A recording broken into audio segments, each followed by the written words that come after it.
अंबाजोगाई शहर व परिसरातील सर्वसामान्य जनतेच्या प्रश्नावर मराठवाडा दर्पण न्यूज चॅनलच्या माध्यमातून अनेक प्रश्नाचा आम्ही पाठपुरावा केला।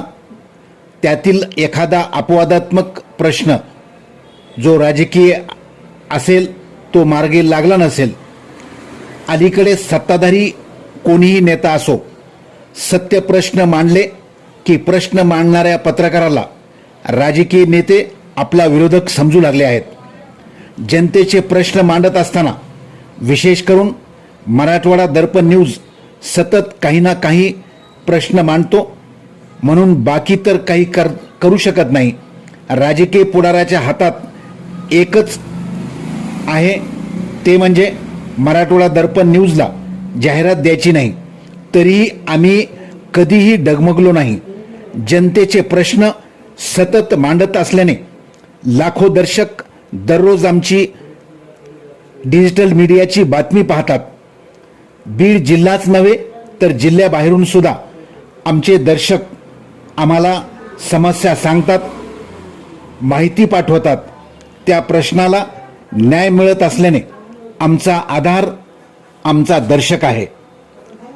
गेल्या आठवड्यात अंबाजोगाई शहरातील जयवंती नदी पात्र तसेच शहरातील इतर नाल्यामधील घाण पावसाळापूर्व कामात येत नाही का, असा प्रश्न आम्ही उपस्थित केला होता। स्वच्छता विभागाने या नाल्याची नदीची स्वच्छता का केली नाही, नदी पात्राची सत्य परिस्थिती आम्ही दाखवली। मात्र नगर परिषदेत कोणीही जबाबदार पदाधिकारी अधिकारी नसल्याने विभाग प्रमुखच सध्या मालक बनलेत। स्वच्छता विभागातील साचलेली घाण साफ करणे आवश्यक आहे, मात्र साफसफाई करणाऱ्याच्या डोळ्यावर सध्या पट्टी आहे। युवा नेते अक्षय मुंदडा, नगरसेवक संजय गंभीरे, महेश आंबाड, अमोल पवार यांनी शहरातील नदी नाल्यांची पाहणी केली असता जयवंती नदीपात्रात असलेली झाडे झुडपे घाण जशीच्या तशी असल्याचे दिसले।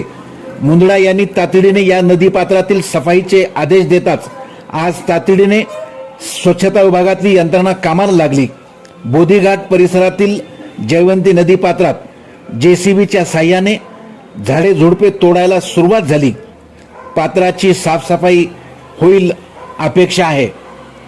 धन्यवाद अक्षय मुंदडाजी, कारण अशाच पद्धतीने धनेगाव धरणाच्या पाणी पुरवठ्याच्या संदर्भातली आपण पाहणी करून त्या विभागालाही सूचना दिल्या तर शहरातील अनेक नागरिकांना जो पिण्याच्या पाण्याच्या संदर्भात समस्या आहेत तीही समस्या लवकर सुटेल।